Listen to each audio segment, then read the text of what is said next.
கேட்கிறோமா? உங்கள் மனத்துக்குள் நுழைந்து என்றைக்காவது ஒரு முஸ்லிம் கணக்கு கேட்டானா?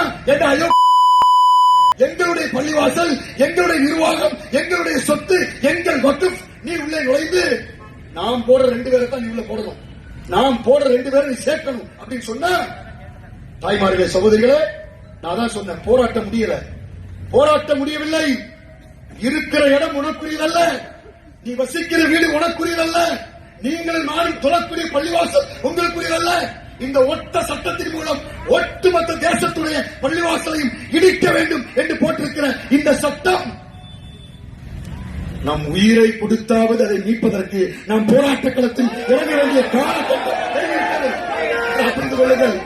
1 டிசம்பர் அல்ல, எத்தனை டிசம்பர் ஆனாலும் அப்துல் காதர் அல்ல, என் சந்ததியை எழுப்பி அவன் நாளை இன்ஷா அல்லாஹ் இந்த சொத்துக்களை மீட்க வேண்டிய ஒரு கட்டம் வந்தாலும் அவன் போராட்டத்தின் வாயிலாக ஜனநாயக பாதையில் அர்ப்பணிப்போடு வந்து நிற்பான்.